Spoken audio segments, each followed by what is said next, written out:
Okay, I guess we're going to start pretty much on the button. I'd like to welcome you all to AFSA. It's nice to see you here. My name is Dolores Brown. I am a retired Foreign Service officer. I see some people in here who I recognize. And I retired last year. I was a management officer, and I worked a lot with you guys and enjoyed it. And I wanted to say that normally I deal with retirement benefits, but one of the things that we've been doing here at AFSA is putting on next stage programs. It was kind of inspired by the job search program. I went through it last year, and it's at the very end of your career, and it gives you all sorts of ideas, but it's actually sort of interesting to start thinking about these things maybe a few years ahead of time. We started these programs, these next stage programs. The first one was on writing, the second one was on teaching, and the third one was more for econ and pol officers and how to get your foot in the door in the private sector.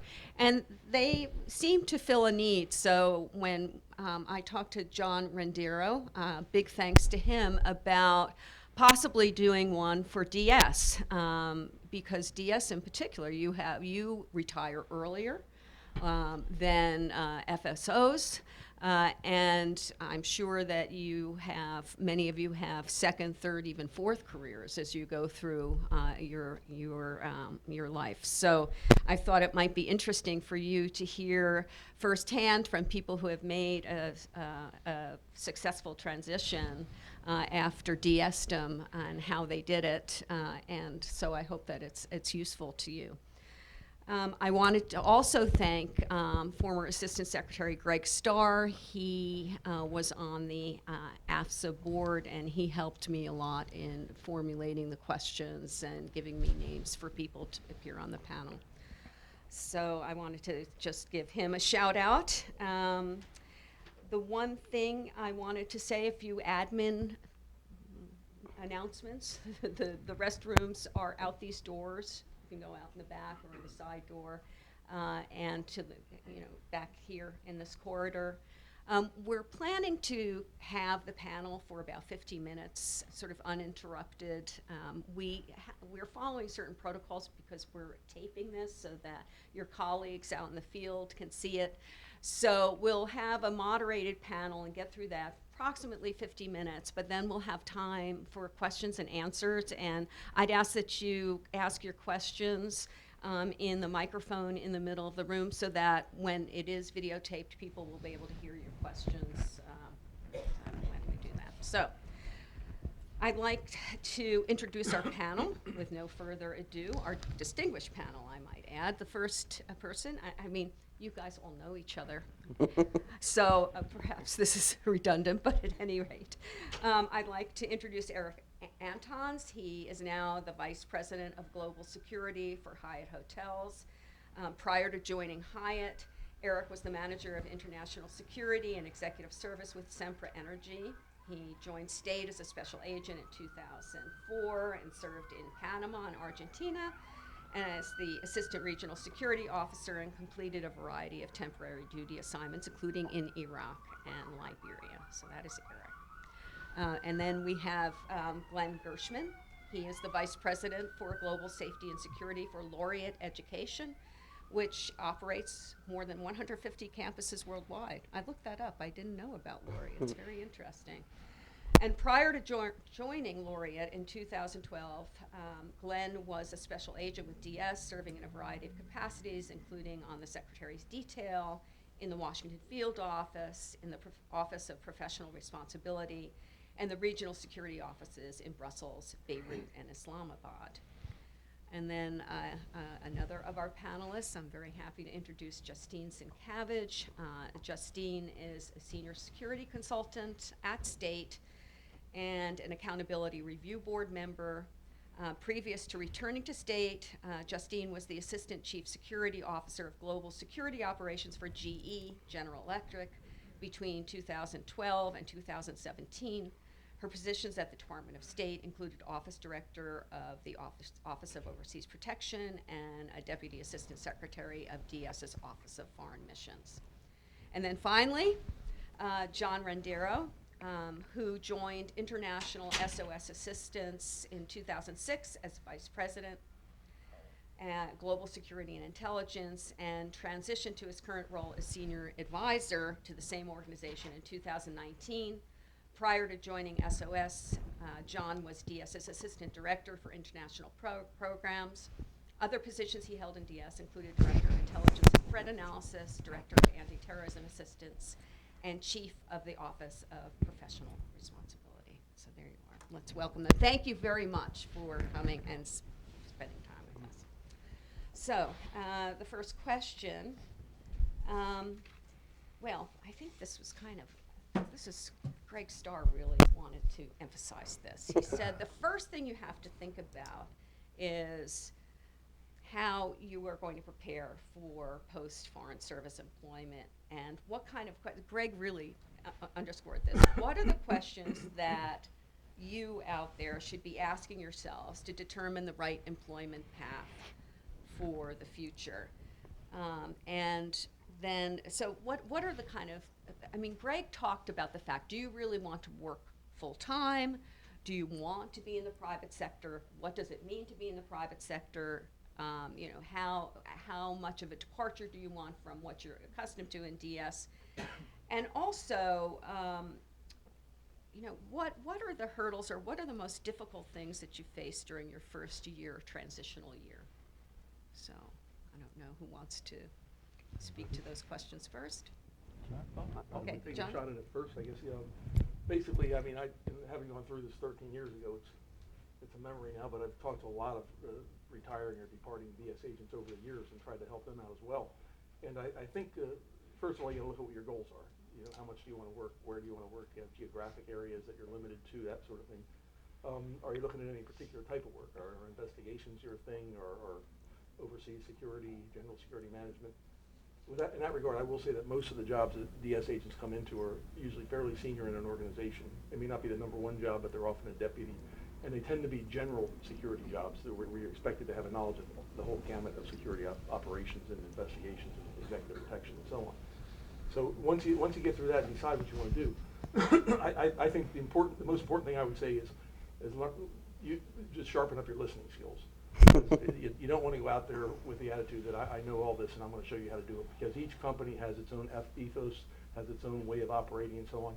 And so when you make that transition, I think the biggest key to success is listening, learning the company's business, and learning what they expect of you, and also understanding that authority structures maybe are not as hierarchical as they are in the government, that they tend to be flatter, they tend to be maybe matrix-like. You might think you have like four or five bosses, and often you will. So I think those the flexibility and listening, I think, are the most important things.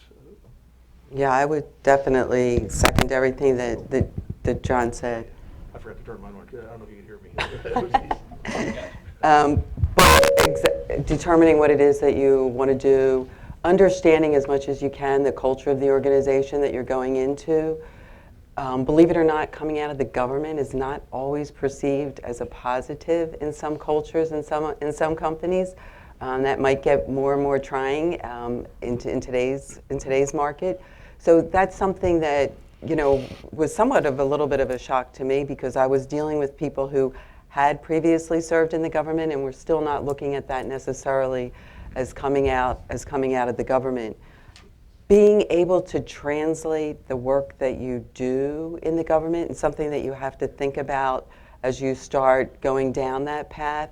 The terminology that we use in the government is not the terminology that they use in business. So as you're contemplating and you're thinking about what you want to do, you're preparing for your next step, think about that. How do your skills translate to a commercial environment versus a government environment?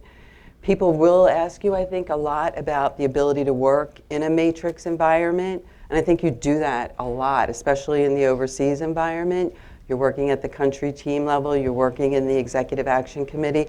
A lot of this is a matrix environment within perhaps a more hierarchical structure, but being able to explain how you don't go in there with authority, ultimate authority, which is the way some people perceive folks coming out of the government, especially in a security role, but that you have worked in those matrix environment.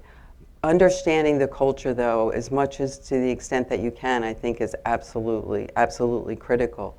And I would also say that the networking doesn't start now. The networking started when you joined the department, really, and joined DS, because people formed an opinion of you and every day, and it continues to form, right? But when you joined the department, you started interacting with people, even in the department, in the private sector, in your experiences, in your different assignments, and people will remember that. And if they have a positive recollection, they're going to reach out and they're going to tap, and they're going to invite you in for interviews, and they're going to make referrals when people ask them.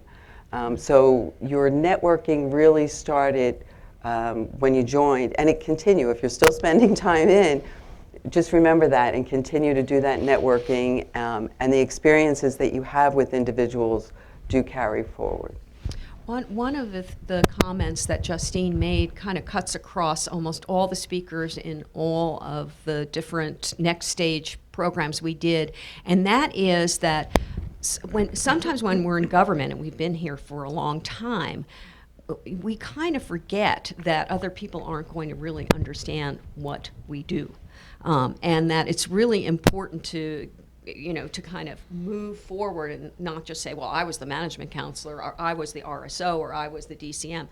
That's not really necessarily going to translate when you go and you're actually interviewing. So it's really important to kind of step back and say, how can I best explain what I've been doing? Because you may not find, people who will readily understand, and also that the idea of being able to push buttons in a foreign government is really important, and know which buttons to push, and that's a skill that people in the Foreign Service bring to the table that very few other people have. So I'd add, first of all, it's a personal choice. Are you ready to leave the government? It's almost like you're in this very secure environment. You don't really have to worry about losing your employment. So you're going to make that decision with your family, where you're at. You're all here now, which is a good sign. You're thinking about it. That goes away the first trip you go when you're in business without having to get authorization. So, I mean, it's a good life when you get out there, for most people. But I think once you make that choice, don't lose opportunities. If an opportunity comes along, that's kind of the key. When you look at people who have gotten landed in great positions, it's because some opportunities presented themselves. So you have to be ready if you're going to think about leaving the government. If an opportunity presents itself, are you ready? Have you done your homework? And I would echo the fact that everybody here is an expert in security and safety. I mean, you all have resumes that are amazing, and you're going to get through that phase. But when you get into the interviewing stages and your communication skills, as we've heard already, the communication skills are so necessary to really hone in on those and get a little bit of business savviness when you're looking at going into the private sector, because you're a cost center, so to speak, in the business world, which means you're not making money, so they don't like you. So you have to show them why you're helping them make money, so they do like you, and that's going to be something that you should brush up your skills in your business. I mean, MBAs are great to have along with whatever degree you have, but I would throw that out there as an added benefit to help you. The only other thing I would add, because it's been so recent for me, I can address the latter part of that question about what's it like to transition at first. And I know my first year, I left in 2014, it was weird. I'll be completely honest. It felt strange. I missed the camaraderie. I missed the real world mission. We're so used to that dysfunctional lifestyle of when something bad goes on in the world, we might, if it were MSD or if you're in some other kinetic active group, you're on a plane within 72 hours heading into it. You get kind of used to that. So that first year is odd. I was really lucky because the other people on my team at Sempra Energy were all former feds as well. So they knew what it was like. But after about a year, I found that it kind of leveled out. I found that it was kind of neat that I didn't have to bid. I could actually unpack my stuff in my garage. I remember one Saturday I was like literally counting and organizing screws and nails in my shop because it had been in storage for so long. And that menial task was just incredibly, I don't know, therapeutic. And you'll find that those little things that first year when you're out are pretty neat. That's kind of one of the cool things about leaving. Yeah. Okay, it's interesting. Now, here's kind of there's going to be a few $64,000 questions, but here's one. What is the private sector job market like for agents? And will an agent be able to enter in a private sector company at the same level as he or she was in DS? Or do you have to think about a lateral move or maybe even a lower down move? How does that work? I'll be happy to kick that one off. I remember when I was getting ready to leave, I reached out to the DS Mafia, and there are several of them out there. And one of the best chunks of advice that I got was, if when you're looking around you can find something that total compensation at least is equal to what you're currently making, jump on it. The chances of moving directly into like a CSO role immediately out, no matter even if you were a DAS, whatever, very, very low. Where you start off is perhaps very different from where you will end up in the private sector. So consider maybe that first jump as a stepping stone. It might be at like the manager level, if you're lucky, maybe director level. Either way, I think generally speaking, you'll find that the compensation package is on par with what you're making. The responsibilities are probably going to be much greater. You should be very challenged. And I've had this discussion with HR folks since I have come aboard with both Sempra and Hyatt, and they've told me something I thought was kind of interesting. If you are hired correctly into the company, your first year, you're going to be struggling just to keep up. I mean, if you're properly motivated when they hire you, you're struggling. It's going to be stressful. Your second year, you're holding your own, and you might be making a little bit of positive ground. By your third year, you're making positive ground, and you are actually adding a lot of value to the organization. If you're still motivated, by your fourth year, you're starting to get bored. By your fifth year, you're looking to move on. So understand that those feelings, if you get into those roles, are very, very normal. Well, just if you don't mind my asking, what were some of the struggles in your first year in making that jumped into the private sector? What was the nature of them? Well, realizing first and foremost, I mean, you can be fired, unlike the government. No, you have to produce. And there's always a chance that even if you're a rock star, the company might downsize. The company may be sold, might be a merger. So there's always that discomfort. But if you're a producer, it doesn't matter. If the company even gets shut down, you will find another position someplace. And if you're retiring and you have that pension behind you, even more comfort. So that's the biggest thing. I think also you want to define compensation that you talked about, Eric, which is don't get hung up on a salary, just the salary. You got to look at what a compensation package is in the private sector versus in the government, where you're like, okay, I'm an FS and I'm trying to get to OC level. What you're going to be thinking about here in the private sector is, okay, that's my salary. Is there a bonus involved? What are the bonus targets? Is there stock options? Is there stock grants? You have to think about it all. Is there a 401k? How much vacation? Just put it all together and take a look. Maybe you get a vehicle given to you. Maybe you have a travel account. But you want to look at the entire picture to talk about compensation. And that can change too. You want to talk about what's my compensation as I stay with the company. Are there any targets that I can hit that will do better? And I would say, I mean, I've been fortunate enough when I came into my job in Laureate, and nobody really knows about it until they look it up. Right. And they go, wow, you got 900,000 students, and Right. you have $4 billion revenue company, 60,000 employees. But when they interview a DS person, I was lucky enough to bring 2 DS retired agents on board with me. And I was under the CHRO, it's a Chief Human Resource Officer, that's who I'm under. And they were thanking me for bringing such top, excellent candidates to the company. And they spend a lot of money with companies to bring candidates. But we blow them away. I talked to the person, I was really close friends after a while, the person hired me from the HR human resource world, who says, oh my gosh, I was like bursting when you're telling what you did and your experience. And it's not because of Glenn Gershman, it's because of DS. All of you here in this room have that amazing experience that many other organizations or experts won't come close to having. Absolutely, and it's, again, the way you communicate that, the way you can translate to that. John knows, well, I guess everybody knows here at the table, no matter what your role is, there's always a little bit of business development. It doesn't really matter. They're always looking to see, as Glenn said, you're a cost center. So you're a drain. And so you've got to get out of that hole. You've got to get out of that hole. And so constantly, you've got to look at the business and how you can enable the business element.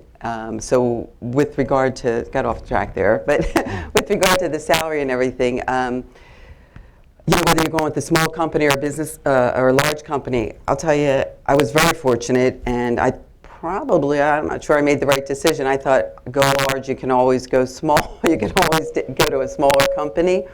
It really depends on where you feel at home. With regard to struggling that first year, it's learning the culture. It's learning their new acronyms. The business itself, if you're going into a large company, is changing. We were told if you're not comfortable with change, we have no place for you. I mean, it changed all the time.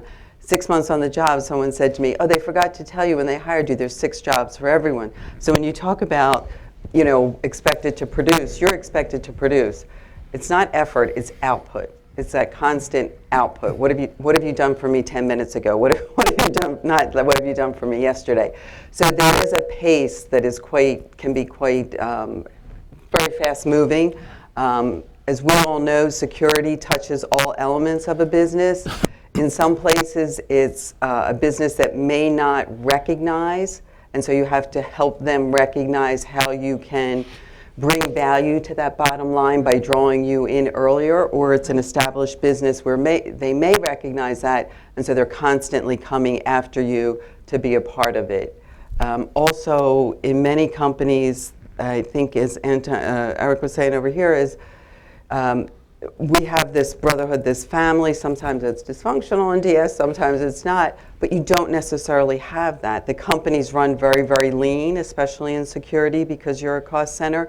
And so as John was saying, you're expected to be able to be that jack of all trades. So you have to be, if you can't get comfortable with those things, it can be a bit challenging. And you all will. It's just a matter of learning that culture and adapting very quickly to that environment.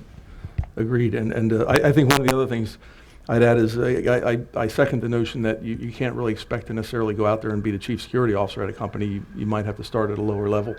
And that's probably good because you get your feet on the ground. You'll have a little more time, less pressure to get your feet on the ground.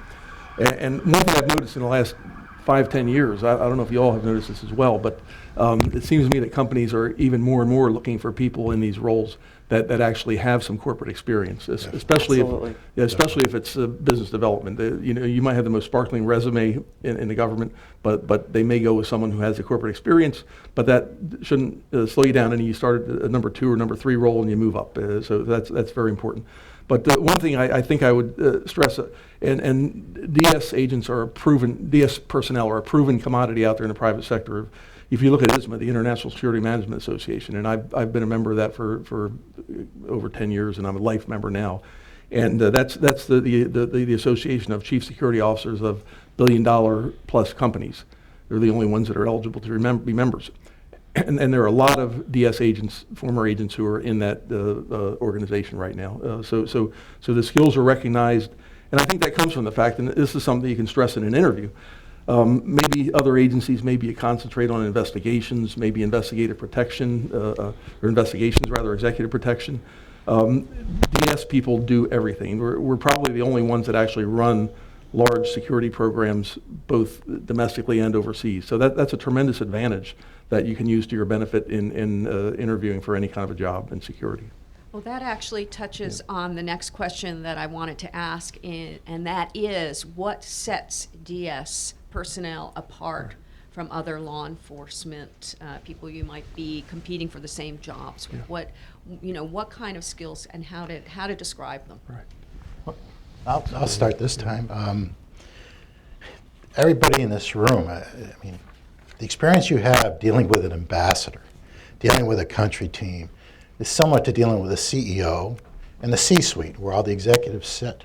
So you really get a lot of good experience in that regard. A lot of CEOs become ambassadors. So I think that that really sets us apart because you are better communicators. You have a better understanding to get the full picture, what the organization is about, what are the goals, and how can I help it from my side of it. And I would also say that first year where you asked about the skills that you have, the first crisis that you are called upon to deal with, you're going to make or break yourself. I don't care how good you are. And in the first year, I dealt with kidnap, attempted assassination. I'm in the education industry, and it was an attempted assassination on one of our senior people overseas. And those are the kind of things that all of us, it's not like Glenn handled it, all of us in this room, you're all coming from a background that you're like, oh yeah, give me that. Okay, let me take care of it. Let me go tell the board of directors what happened, what we did, how we resolved it. And you get someone raving how great you are and your team is. So I think that really sets us apart from other security professionals, other government agency retirees that you're competing with. That puts you really sets you apart. And don't be afraid to use stories also. I'd throw that in. I already spoke about this a little bit, but about what sets us apart in terms of our running major security programs, all aspects. When you do an interview, people love to hear individual stories that are relevant to what you might be doing with that corporation. And as we all know, we've all got a lot of stories. Yeah. And they'll be asked, right? Give me examples of, right? Yes, Through absolutely. the interview process. Absolutely. And you can really give concrete examples. Absolutely, And because we have the luxury of moving from assignment to assignment, one of the things that can be a positive is having maybe worked a little bit in the human resources field, having exposure to contracting, not only in addition to the security, right? So when you're going in and you're sitting down with folks, you're understanding where they're coming from, and you can talk their language in some of these discussions. When you're going in, like people are talking about mergers and acquisitions, and you're able to track not only from bringing your security expertise, but understanding the business of what they're doing. And the only thing I could add is that you are a service, the diplomatic security service. You're used to providing for others. Instead of dealing with the charge, you're dealing with the COO. Instead of the CEO, it's the ambassador overseas. You have heads of departments with your leadership councils within your companies, very similar to a country team. I mean, it's all structured the same. At the end of the day, you are a service, and you have that service mentality. And that usually comes through in your interview too, as opposed to maybe how great you were as an investigator. Even though the career track is, yes, you're hired as a specialist, you're incredible generalists. And there's a fantastic book out there, I read it recently, it's called Range. A guy's last name is Epstein, I can't remember the first. And he talks about, these days we're always hearing about how great it was that Tiger Woods specialized at a young age, and how all these parents are taking their kids and giving them 10,000 strokes on whatever it is to be perfect at whatever it is in life. He actually makes the counter argument that you're much more valuable in the long term if you're a really talented generalist. Mm-hmm. And you think about the people you graduated with from college, the engineers got the great jobs, but knuckleheads with liberal arts degrees at the end tend to do a little bit better. And he has the data to back it up. The other thing is the relative risk factor, and this will come up in your interviews. It's always a question. Tell us about a situation where you had to deal with a crisis and how you resolved it. My gosh, if any of you guys have all been in critical threat environments. An average day in a critical threat environment is far worse than like your worst day in corporate security. And if you have a lot of that experience, you'll know exactly what to do because it's part of your DNA. So be sure to share those stories. And they do like to hear it, especially now everybody's a veteran, everybody's a hero. You actually have some great stories to share, and they're yours. So don't hold back on them. Just be careful in interviews. Don't get too far over your skis. But when I was interviewing for my current job in 2006, was flown to London to interview with our founder, Arnaud Vessier, founder and chairman of the board, chief executive officer. And he asked me, I'm trying to sound like I know about the private sector, which I didn't. And he asked me, well, what would you do? How would you react? Someone asked for your assistance. And I said, well, sir, of course I would do everything I could to help them as long as it were profitable. And I thought he was going to come across the table at me. He said, who told you to say that? Where did you get that idea? I said, well, sir, I don't know. I just thought in the private sector you had to worry about. He said, you worry about helping people. I'll worry about the finances. So I mean, I thought I blew the job right there. But he took a chance on me, hired me, and I'm still there 13 years later. But I tried to be a little bit. I tried to talk about things I really didn't know about. So you got to be careful about that too. Well, highlighting your background, I mean, the language skills is another thing. I don't know if anybody in the room can beat John's, but I mean that's something that I think the folks out there have a lot of exposure to and a lot of skills.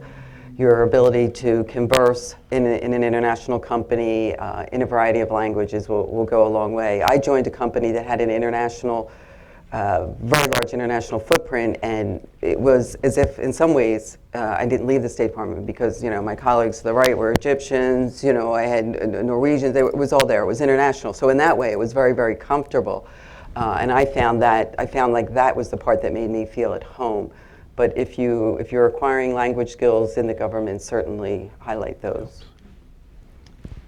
Okay, so besides, we've been talking a lot about the private sector, but besides the private sector, where are the other typical destinations for DS agents post-retirement? Well, if you're like me, you recycled. So I went 28, almost 30 years with DS, went out and spent about 6 years in corporate security, and then 2 weeks after leaving corporate security was asked to serve in an ARB, and it's kind of just rolled into coming back into government. I will say what I find rewarding coming back into government is the mission. I've struggled a little bit at times with the corporate mission, a little bit different than certainly within the Department of State and within diplomatic security. Other folks, I think, have gone into business for themselves. Other folks have returned to other forms of public service, strictly in a police department or an emergency services environment. But there are a number of different opportunities out there. As I think everybody was saying in the beginning, you really need to take a hard look at where you are in life, where your family is, what is best for you. I would say if you don't want to work more than 40 hours a week, you shouldn't go into corporate. You shouldn't go into the corporate security world. It's just not. It may be a quote unquote retirement job or a second job for you. For the people who are hiring you, they expect you to be running at full speed. We've seen. I've worked with a lot of former DS colleagues who are with non-governmental organizations, NGOs. They have that experience to get out there and know the environment that these people, the often very tough environments that NGOs work in. And also educational institutions. A lot of universities, most major universities have study abroad programs. And there's a big need, especially recently in the last 10 years or so, a big need has been recognized for security when you have a traveling population of young people who are going to be out there and they're going to be adventurous and they're going to want to take chances. So you have to prepare them before they leave on their study abroad and be able to respond to any situations they might have when they're out there. So that's a couple others, NGOs and educational institutions where there are employment opportunities for sure. And I'd say be careful too when you're doing your deep dive inside yourself and your family and what you want to do. I've seen a lot of my friends and former colleagues that will get big, nice corporate jobs, but they're getting on a bus or on a train on Monday, and they're doing the same thing on a Friday. They come home, and it becomes pretty grueling on the family. So you got to kind of pay attention if you're going into the corporate world, what level of the corporate world you want to go to, and how demanding will that be in your private life. And I've seen people that are just, doing their own consultancy business. I'm sure, like my colleagues up here, we get calls. I get a lot of calls about, hey, we don't have a security person. Can you recommend someone? We have this happening or that happening. And I'll pick up the phone to that network that you all need to make sure you're working on that network. And I pass business from my company to DS people that have consultancy businesses, as well as other avenues that I've sent along. And then some folks are golfing and laughing. We got one person we all know that's on a boat, a nice tugboat, Nordic tugboat in Annapolis. So, it's whatever you kind of personally decide, but be careful of your options. Have your eyes wide open. Yeah, nothing to add. All right. Well, now we get to sort of the practical part. Are there websites? Are there executive search firms. I mean, where do you look? Where do you start looking to define the universe of jobs that would be appropriate for DS people, and where do you start? What kind of tools are there? Well, I mean, I could, through my experience, I could name a couple of, there are headhunting firms, there's the word of mouth among former DS people, and that's very, very powerful. And Mike Beckner, y'all probably know Mike runs that sort of website. He sends out information on positions that are open and a lot of other things, and he's been a tremendous help to a lot of DS people over the years. But headhunting firms, those that specialize in security, there's a few of them out there. A couple that I know are Jerry Brennan. Again, I don't know, a lot of people here may know him. He's been very visible in the security industry over the years. And he's the one that placed me at International SOS 13 years ago, and he's still active. Also Kathy Lavender, and I've been in touch with her, and I've helped other DS people who have been looking for positions to work with Kathy. I've introduced them to her because she's also very effective.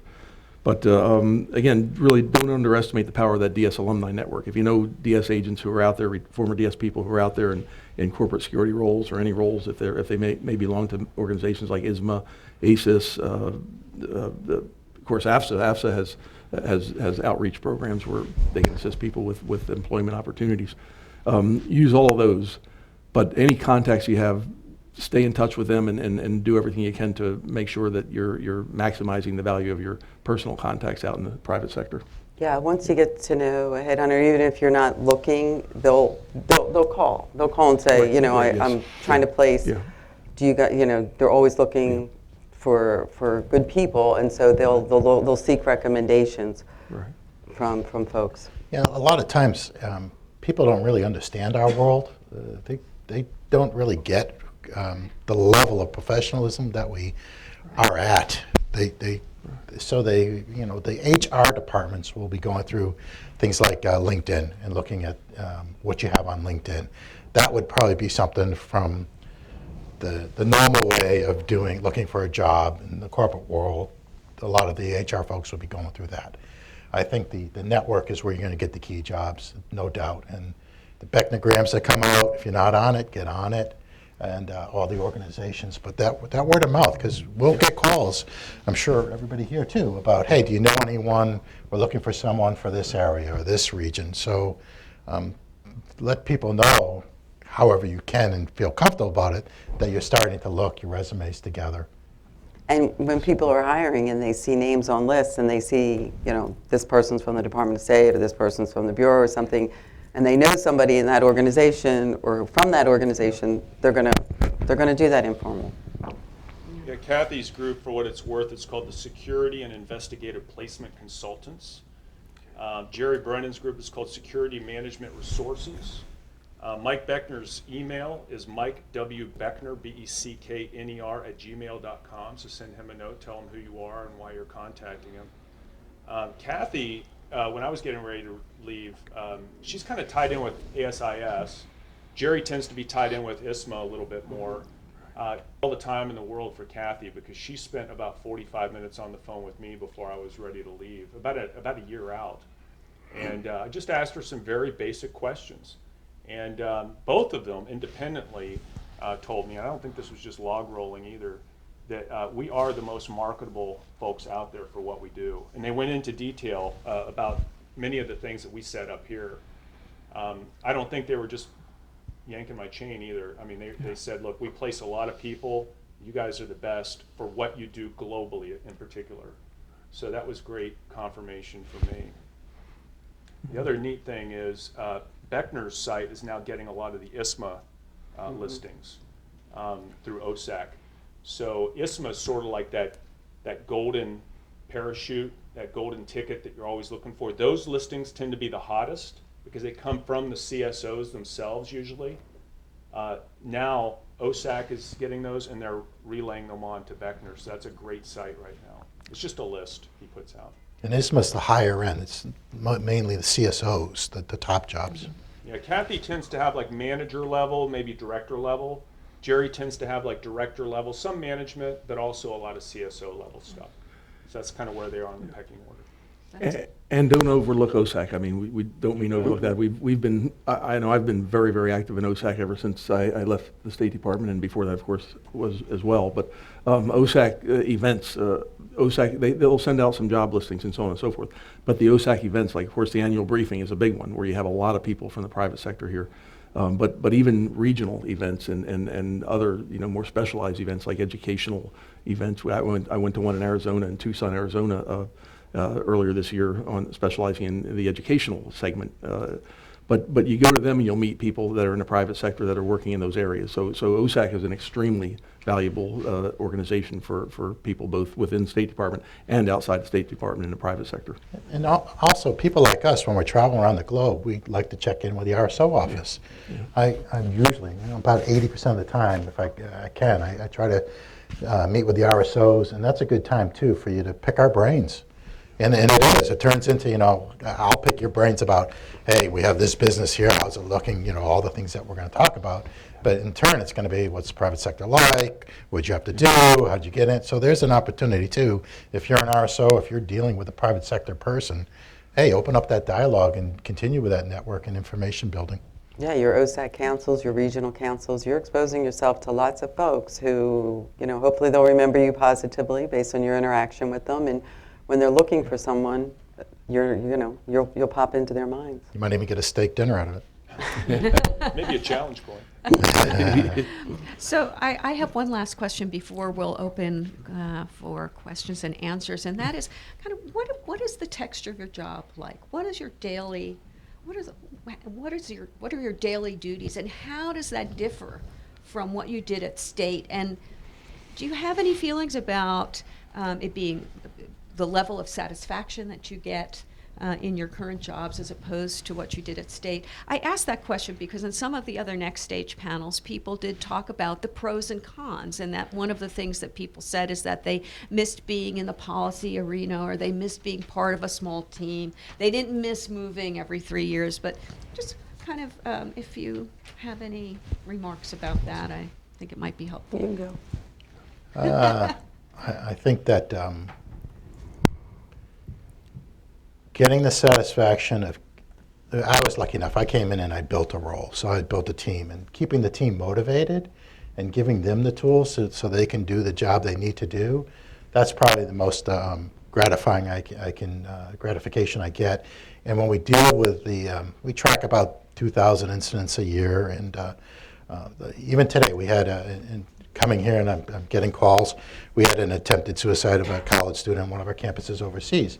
But we were able to intervene through our program, our first responders, our medical teams, and we were able to get that person to a hospital, they're stable, and maybe hopefully get them some psychological help.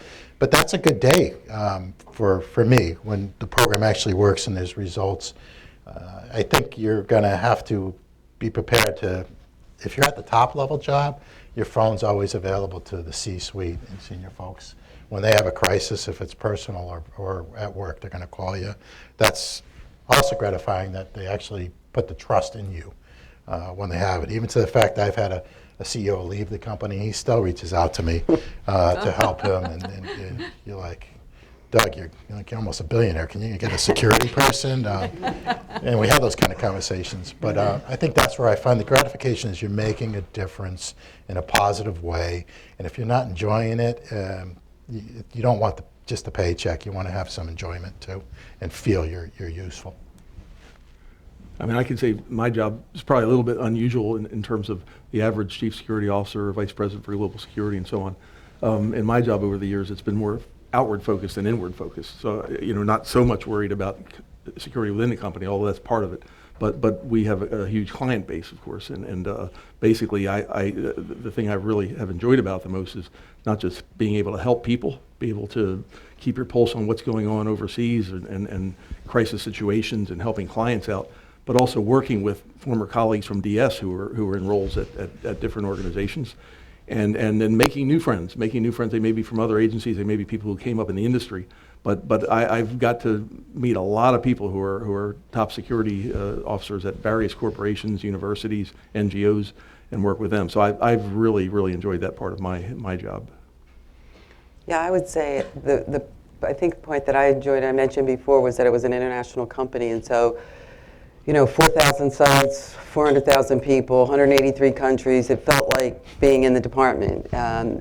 Colleagues were, somebody was former KGB, somebody was former. Oh my God. So it was that international experience, and sometimes bizarre, picking up the phone and dealing with somebody on a security issue that perhaps in another lifetime you wouldn't have.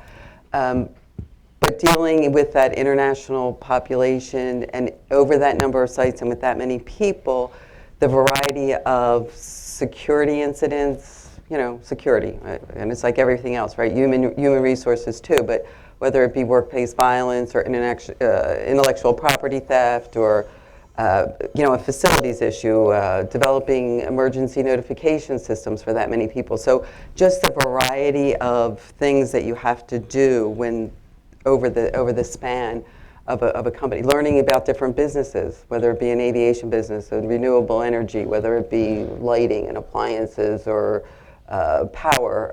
So learning all those different things about the different businesses, I found fascinating, because you had to understand the business in order to be able to provide the services that were required. Yeah, for the most part, you're a consultant, much like an RSO is. I would say at the strategic, probably 75% of the time. I'd say at the operational level, maybe 15% of the time. Tactical level, maybe 10% of the time. I'd say so. It's about 75% consulting for me, both up and down the chain. About 15% evangelism. People want to have. I'm out there like talking about our brand and how we have a great program, and why you should send your people to our hotels because we have the best program and they're going to be safe. And about 10% of it's admin. We have very limited administrative support.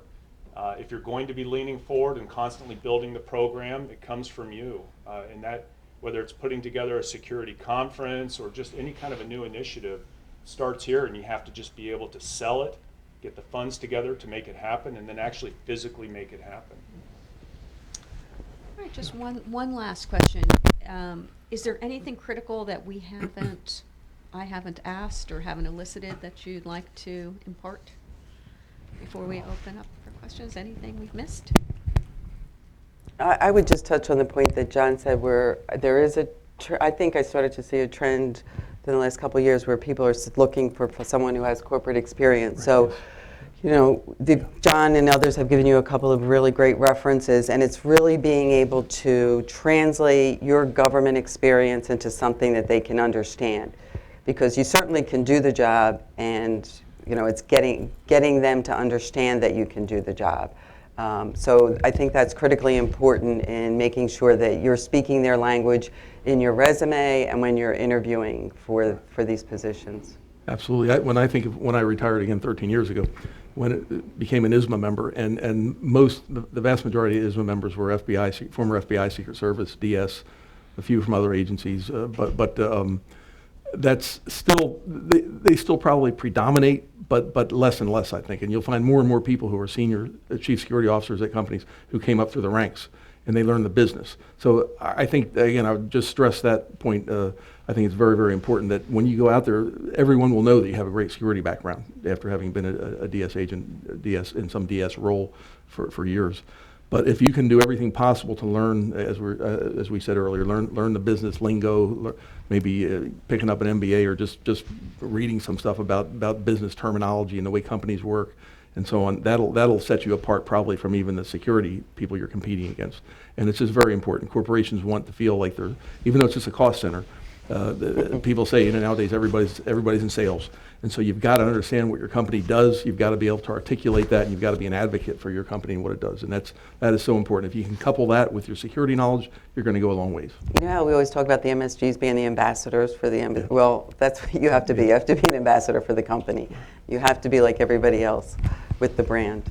I think that was my big learning curve, was just learning the business terminology and how to rebrand my my marketing and my business case into getting the positive response that you want. One anecdote story is I remember walking with Madeleine Albright at the end of her time, and we were staying with her a few months after she was Secretary of State.